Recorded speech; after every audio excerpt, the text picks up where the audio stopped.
I'm down here at our main gate, and we just changed the angle of these solar panels, and we added another one right over here to be able to power, or better power, these coach lights and the sign across the top here. And when I first designed this, we had a flat panel here on the front, which was really nice and clean looking. I really liked it, but ultimately it just was not charging enough. We had one vertical panel, now we have two panels at a 35-degree angle. And those two 450 watt KB solar panels power the battery that then at night powers the lights. So I'm going to show you how this works. I also want to mention that we have these two additional panels here that are only for the battery that controls the gate, because that is on a different battery, different controller, and wired up separate from the lights. Quick note on these solar panels, these bifacial panels we're using are left over from our main solar array build. And so we just happen to have two of these KB monocrystalline bifacial panels. These are 450 watt panels. Also notice the top left there, that camera, that has its own little tiny solar panel, which has been working out really well. That performs beautifully, keeps that camera charged up. It works 24 hours a day. We really like that camera.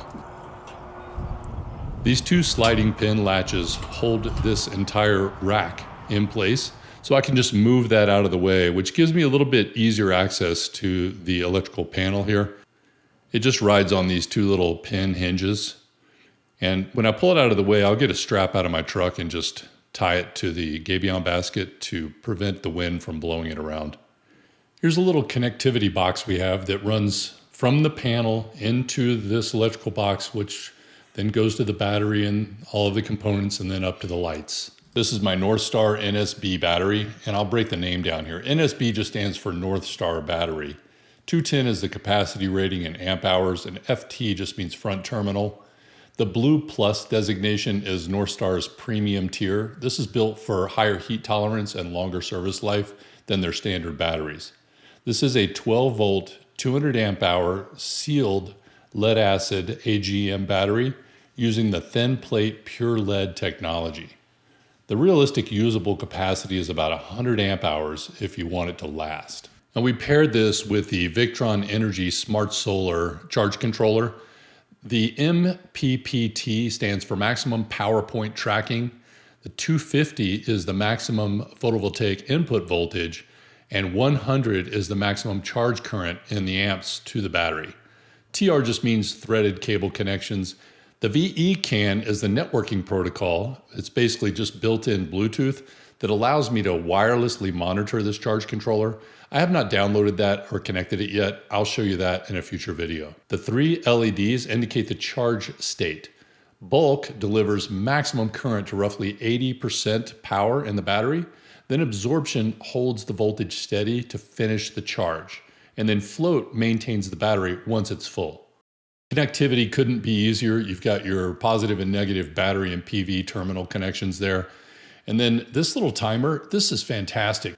It has multiple settings. You could have it turn on and off as much as you want during the day. I think up to 16 inputs, but we only need 2 because we have it come on at 8 p.m. right now because it's summertime and turn off at 7 a.m. And it works flawlessly. I check it with my camera and it just, boom, just works perfectly. Now the wiring is really simple. We have this run through conduit up to the sign. You can see the coach lights on one side and the LED sign there. And we originally were going to run the gate off of the same battery, but we shifted gears and decided to have a separate gate controller with its own battery and charge controller. And that's how we're operating this system today. We did have to trench underneath the driveway to get over to where the solar panels are that are powering this battery. And as I showed you earlier, those are separate small panels that are charging that battery for the gate controller. So for this new panel that we added, we just welded this very simple rack onto the back of the gabion basket and ran the wires around through this conduit and painted it this kind of root beer brown to blend in with a sort of the rusty metal look that we have. And that just runs over into the panel to connect where the other solar panel comes in to the back of the electrical box there. Now this pivoting rack was already there. You can see the tabs where it had the panel bolted on before. All we did was just add some arms to extend that out, the bottom out, so that we would have the 35-degree angle. And that's a perfect transition into what I learned having done this incorrectly the first time and how I would change the way I built this thing from scratch if I were doing it again from planning stages at day one. So the whole purpose of this gate is to have a really impactful first impression on our guests as they arrive from all over the world to visit the ranch. So of course we wanted to keep it looking pristine and beautiful and not have junky solar panels visible as you pull up. But then reality hit. The sign kept turning off in the middle of the night. It was just running out of juice. One 450 watt panel vertically mounted was not enough to charge the battery sufficient to get through the night. And if we ran the solar off, 30 yards away on its own individual ground mount, we were worried about drop in voltage coming from the panels over to the battery. So we just decided it's better to angle them as close to the battery as possible, and that's how we ended up with the design that we have today. Another challenge to our original design was that we had LED lights for the sign across the top, but we had 120 volt coach lights. So we had to have an inverter to take the DC power and convert it to AC power. And then we had a timer that was also powered off the AC. So all of that was just draining more and more power from the battery. So we ended up taking the inverter out, taking this mechanical timer out and putting the digital timer in there, and then switching the bulbs to a low 12 volt DC powered bulb. And it works beautifully. And so now it's a much simpler setup with DC controlled everything.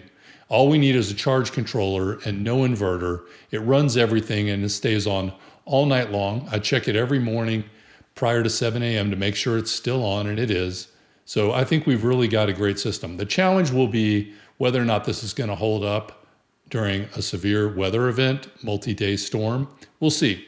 But for now, I'm very happy with the way this turned out. I think it looks fine. I think the solar panels add character.